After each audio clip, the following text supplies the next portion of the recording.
En la zona iluminada del mar, es decir, la zona fótica, es donde viven los vegetales marinos. Por su cantidad de biomasa, destacan aquellos que conocemos popularmente con el nombre de algas. Las algas, que se consideran incluidas dentro del reino de los protistas, son un conjunto muy heterogéneo en el que hay tanto organismos unicelulares como multicelulares. En realidad son agrupaciones de células que forman colonias, filamentos o láminas. Las algas tienen diferentes pigmentos sensibles a la luz, lo que les permite realizar la fotosíntesis y ser la base de la pirámide trófica marina. También hay algunas algas unicelulares que pueden ser mixótrofas. En función de la intensidad de luz, encontraremos unas especies u otras, pero la cantidad de algas suele disminuir con la profundidad.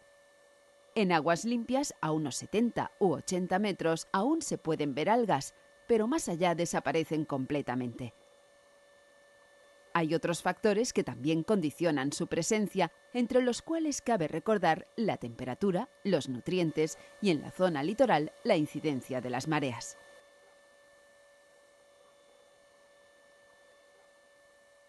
Las dimensiones de las algas son muy variables. En el caso de las unicelulares, encontramos desde algas que miden centésimas de milímetro hasta el caso de la cetabularia, una alga de nuestro litoral, que se reconoce fácilmente por su forma de seta y que mide unos 8 centímetros. A pesar de todo, es un organismo formado por una sola célula. En el caso de las algas multicelulares hay grandes variaciones en los tamaños, desde las muy pequeñas hasta el caso de las especies que forman parte del grupo de algas conocidas popularmente como kelp, como es el caso de la especie Macrocystis. Se trata de una alga típica de las aguas frías del Océano Pacífico, cuyo talo mide normalmente más de 30 metros. Aunque algunas algas sean de grandes dimensiones, sus células no forman verdaderos tejidos ni estructuras vasculares que lleven los nutrientes de un lugar a otro del organismo. De todas formas, pueden tener una especialización en sus funciones y cierta diversificación celular. Todas las células obtienen las sustancias que necesitan directamente del medio acuoso que las rodea. A diferencia de las plantas superiores, en las algas no hay raíces, ni tallos, ni hojas, pero sí que pueden tener unos rizoides que les permiten fijarse al fondo, unos cauloides, que son unos ejes similares a tallos, y unas estructuras laminares semejantes a hojas, que son los filoides.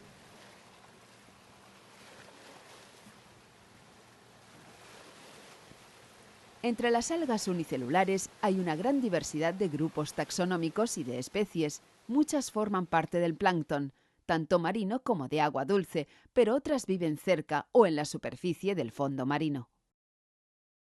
La microscopía electrónica proporciona imágenes de gran detalle de su estructura y forma y pone de manifiesto la gran diversidad de estos pequeños organismos.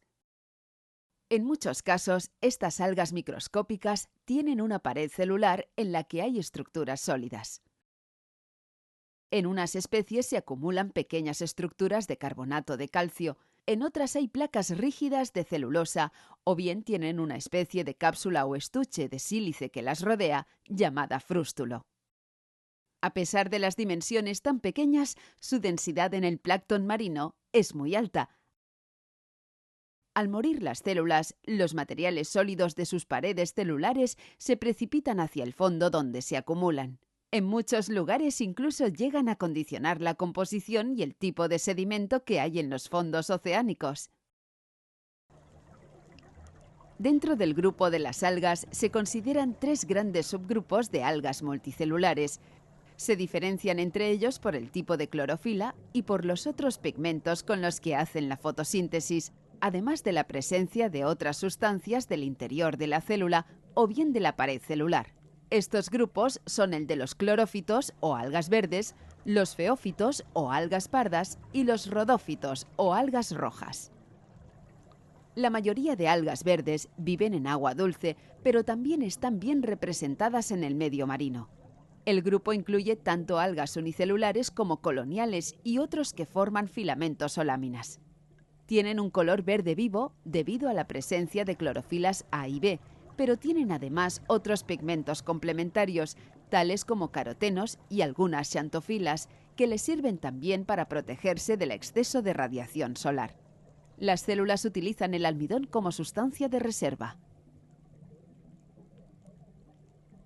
En las algas pardas no hay formas unicelulares. Las estructuras más sencillas son las filamentosas ramificadas. Dentro de este grupo se incluyen las algas más grandes. En estas algas, el color verde de las clorofilas A y C queda enmascarado por otros pigmentos como los carotenos y las xantofilas, una de las cuales, la fucoxantina, es la que da el color pardo característico de estas algas. En las paredes celulares tienen alginatos, unas sustancias que industrialmente se pueden obtener de algunas especies de algas y que se utilizan como material espesante en muchos productos industriales. Las algas rojas o rodófitos son bastante abundantes en nuestro litoral. Su coloración es variable, a menudo es rojiza o rosada, pero la presencia de otros pigmentos hace que vaya del color marrón hasta el azulado. Estas algas tienen clorofila A, carotenos y xantofilas, además de la ficocianina, que les da color azul, y de la ficoeritrina, de color rojo, que es la sustancia que aporta el color dominante.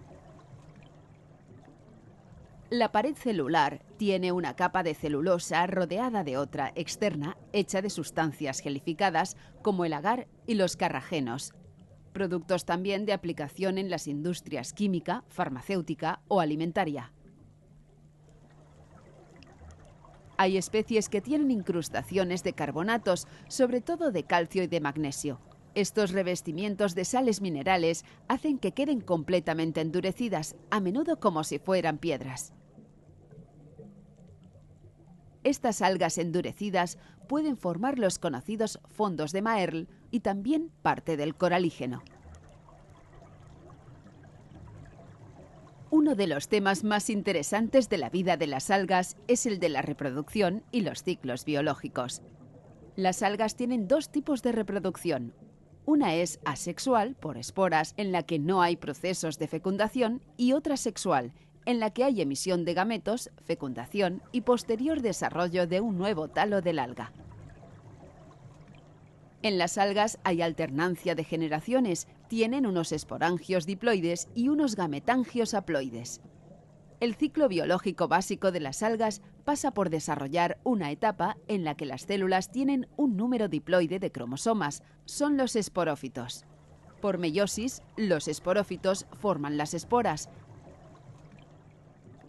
En este proceso, las células se quedan solo con una dotación simple de cromosomas, es decir, son haploides. En las algas pluricelulares, las esporas se forman dentro de unas estructuras llamadas esporangios.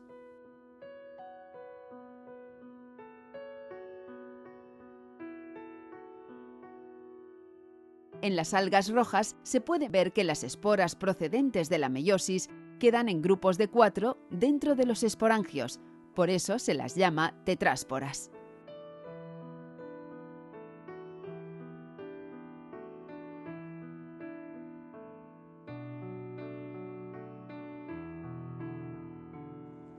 Una vez liberadas al medio y según las especies, las esporas pueden desarrollarse formando algas unicelulares haploides o nuevos talos que también tienen células haploides. Son los gametófitos, que producirán las células reproductoras o gametos. Hay dos tipos de gametófitos, los masculinos que forman espermáceos y los femeninos, donde se originan los oogonios o gametos femeninos. En esta alga, los gametangios son unas estructuras similares a pelos de color verde que hay alrededor de las láminas redondeadas del talo del alga.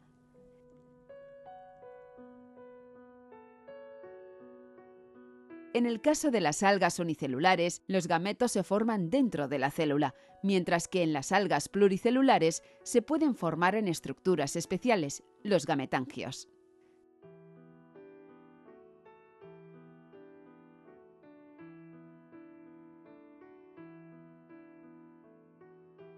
En estas imágenes se puede ver cómo un oogonio está emitiendo una prolongación, la tricógina, que tiene como función captar la célula masculina para facilitar la fecundación. Aquí se observa cómo el extremo de la tricógina ya se ha unido a un espermacio o célula reproductora masculina. Tras la fecundación se produce el cigoto, que tiene una doble dotación cromosómica, es decir, es diploide. Esta célula, por mitosis, dará nuevos individuos también diploides, son los esporófitos. Un proceso característico de muchas algas rojas es que después de la fecundación, el cigoto no se desprende para desarrollar otro talo, sino que, unido al gametófito, comienza a dividirse por mitosis y crea pequeñas estructuras de células diploides. Se trata de carposporófitos, que viven a expensas del gametófito haploide. Aquí se formarán esporas diploides que cuando se desprendan y germinen formarán los verdaderos esporófitos.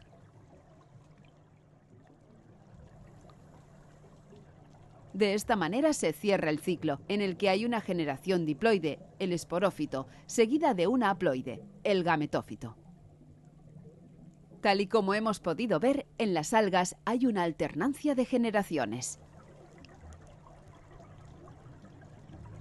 Aunque son de la misma especie, hay casos en el que el gametófito y el esporófito tienen una apariencia completamente diferente.